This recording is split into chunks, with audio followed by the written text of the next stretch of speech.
আসসালামু আলাইকুম। এখন শুনবেন সংবাদ শিরোনাম। পাস না হওয়া অধ্যাদেশ নিয়ে নতুন ও কার্যকর আইন করবে সরকার। বিভ্রান্তি না ছড়ানোর আহ্বান। সংসদীয় স্বৈরতন্ত্রের পথে হাঁটছে ক্ষমতাসীনরা, অভিযোগ। সশস্ত্র বাহিনীর দরবারে প্রধানমন্ত্রী তারেক রহমান। আধুনিক সরঞ্জামের পাশাপাশি কৌশলগত জ্ঞান অর্জনের তাগিদ।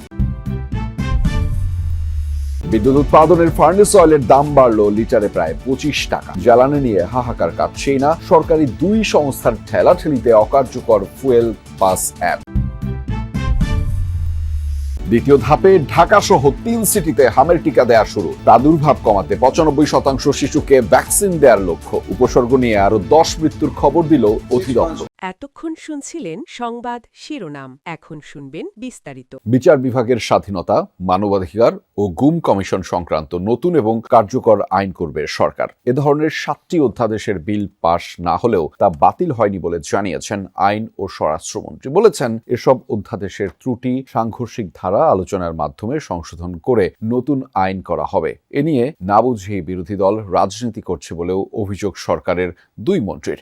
এ সময় অপ্রাসঙ্গিক নানা ইস্যুতে সংসদ থেকে বিরোধী দলের ওয়াকআউটেরও সমালোচনা করেন তারা। মাননীয় স্পিকার, আপনাকে অনেক অনেক ধন্যবাদ। ত্রয়োদশ সংসদের প্রথম অধিবেশনে অন্তর্বর্তী সরকারের জারি করা 133টি অধ্যাদেশ উত্থাপিত হয়। যে রিপোর্টটা এই সংসদ গ্রহণ করেছে, সেই রিপোর্টের বেসিসেই আমরা এগিয়ে যাচ্ছি মাননীয় স্পিকার। এর মধ্যে 97টি কোনো কাটছাট না করে বিল আকারে আইনে রূপান্তর করা হয়েছে, আর 13টি সংশোধনী আকারে আইনে রূপ দেয়া হয়েছে। রহিতকরণ ও হেফাজত করা হয়েছে 7টি অধ্যাদেশ। এর মধ্যে জাতীয় মানবাধিকার কমিশন, গুম কমিশন, সুপ্রিম কোর্টের বিচারক নিয়োগ ও আলাদা সচিবালয় অধ্যাদেশ রয়েছে। এসব অধ্যাদেশ সাংবিধানিক বাধ্যবাধকতা অনুযায়ী নির্ধারিত 1 মাসের মধ্যে পাশ হয়নি। এ নিয়ে বিরোধী দল সংসদ থেকে ওয়াকআউট করেছে। চলছে সরকারের সমালোচনা।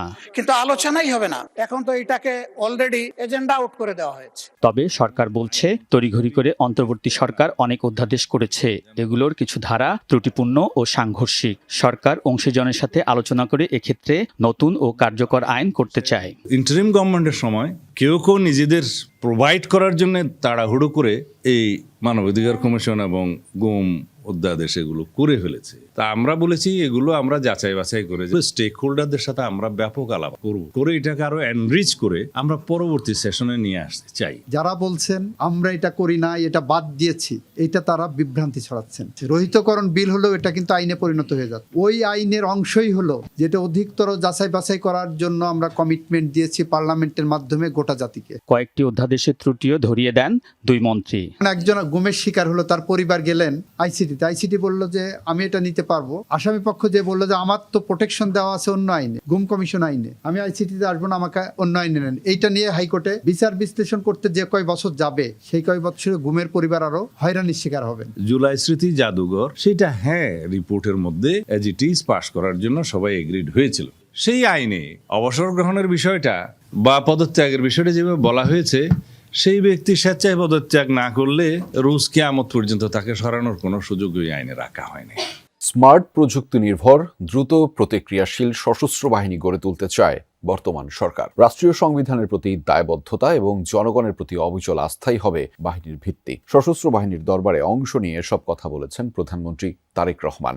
জানিয়েছেন, নিজস্ব প্রযুক্তিতে সামরিক সরঞ্জাম ও গোলা বারুদ তৈরির পরিকল্পনা আছে সরকারের। প্রধানমন্ত্রী বলেন, বাংলাদেশকে ভালোবাসবো কর্মে, সততায়, শপথে ও ত্যাগে। জানান, স্বাক্ষরিত জুলাই সনদ যথাযথভাবে বাস্তবায়নে বর্তমান সরকার বদ্ধপরিকর। পিতা সাবেক সেনাপ্রধান জিয়াউর রহমান, সেই সূত্রে সেনা পরিবারেরই সন্তান তিনি। সুশৃঙ্খল পরিবেশেই কাটিয়েছেন শৈশব, কৈশোর। তবে এবার সম্পূর্ণ ভিন্ন আবহ। প্রথমবারের মতো প্রধানমন্ত্রী হয়ে সশস্ত্র বাহিনীর দরবারে তারেক রহমান।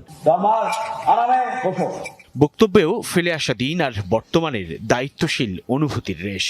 এই দরবারে যখন দাঁড়িয়েছি, তখন আমার মা, বাবা, একমাত্র ভাই আর আমাদের মাঝে নেই। এমনকি আমাদের সকলের স্মৃতি বিজড়িত সেনানিবাসের বাড়িটিও আমাদের কাছ থেকে কেড়ে নেওয়া হয়েছে। প্রধানমন্ত্রী বলেন, জুলাই গণঅভ্যুত্থানে সশস্ত্র বাহিনীর ভূমিকা জনগণকে আশান্বিত করেছে। ফোর্সেস গোলের প্রাথমিক ধারণা বাস্তবায়ন সহ সেনা, নৌ ও বিমান বাহিনীর উন্নয়ন অগ্রগতিতে প্রয়াত রাষ্ট্রপতি জিয়াউর রহমান ও সাবেক প্রধানমন্ত্রী বেগম খালেদা জিয়া গৃহীত নানান কর্মকাণ্ড আর উদ্যোগও তুলে ধরেন প্রধানমন্ত্রী।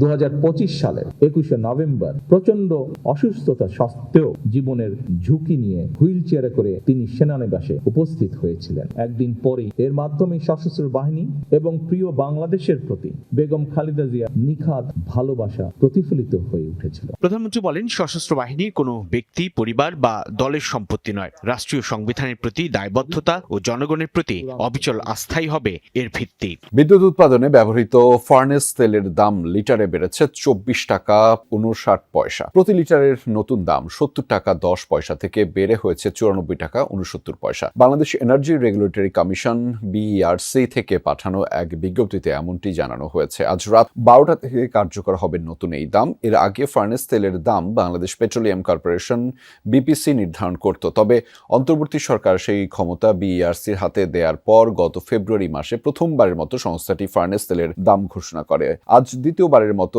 দাম সমন্বয় করা হলো। 24 ঘন্টা পার না হতেই কাজ করছে না পাইলট কার্যক্রমে চালু করা ফুয়েল পাস অ্যাপ। জ্বালানি বিভাগ বিআরটি এর সার্ভার জটিলতায় এই পরিস্থিতি সৃষ্টি হয়েছে। কিন্তু বিআরটিএ বলছে নিরাপত্তা ইস্যুতে বন্ধ রাখার পর সার্ভার খুলে দিয়েছে তারা। সরকারি দুই সংস্থার ঠেলাঠেলিতে অকার্যকর সুন্দর একটি উদ্যোগ। যানবাহন মালিকরা বলছেন ফুয়েল অ্যাপে রেজিস্ট্রেশন কিংবা লগ ইন করতে পারছেন না তারা। ফল সেই আগের মতোই চৈত্রের দাবানলে রাস্তায় ঘন্টার পর ঘন্টা তেলের জন্য অপেক্ষা। চলমান জ্বালানি সংকটের মধ্যে ফিলিং স্টেশনগুলোতে শৃঙ্খলা আনতে ফুয়েল পাস অ্যাপের পরীক্ষামূলক কার্যক্রম শুরু করে জ্বালানি বিভাগ। শনিবার রাজধানীর আসাদ গেট ও বিজয় সরণির দুটি ফিলিং স্টেশনে বাধ্যতামূলক করা হয় ফুয়েল পাস। কিন্তু বারবার চেষ্টা করেও ফুয়েল পাস অ্যাপে প্রবেশ করতে পারছেন না মোটরসাইকেল চালকরা। শনিবার রাত থেকে এই অচল অবস্থা। দেশে হাম ও উপসর্গ নিয়ে আরও 10 শিশুর মৃত্যুর খবর দিল স্বাস্থ্য অধিদপ্তর।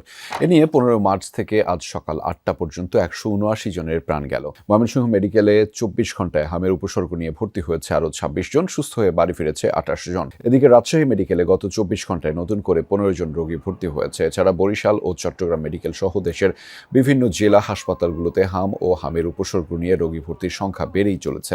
শয্যা সংকটে ওয়ার্ডের বাইরে বারান্দায় রেখেও রোগীদের চিকিৎসা দেওয়া হচ্ছে, এতে বাড়ছে সংক্রমণের ঝুঁকি। ঢাকার 2 সিটিতে শুরু হয়েছে হামের টিকা দেয়া। আগামী 1 মাসে টিকা পাবে 10 লাখ শিশু। টিকা দেয়া হচ্ছে বরিশাল ও ময়মনসিংহ সিটিতেও। প্রথম দিনে উপস্থিতি ছিল সন্তোষজনক। নির্বিঘ্নে শিশুদের টিকা দিতে পেরেছেন অভিভাবকরা। সকালে নগর ভবনে কর্মসূচির উদ্বোধন করেন স্বাস্থ্যমন্ত্রী। জানান, হামের প্রকোপ কমে আসতে শুরু করেছে।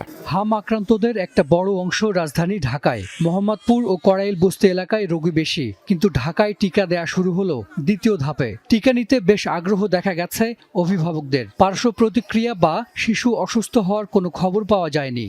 এত ভিড়, মানে রোদের মধ্যে বাচ্চা নিয়ে এককালে অনেক অসম্ভব হয়ে দাঁড়াইতেছে। অনেকটা আতঙ্কে ছিলাম, সারাক্ষণই বাসাকে বেবিকে বাসা থেকে বের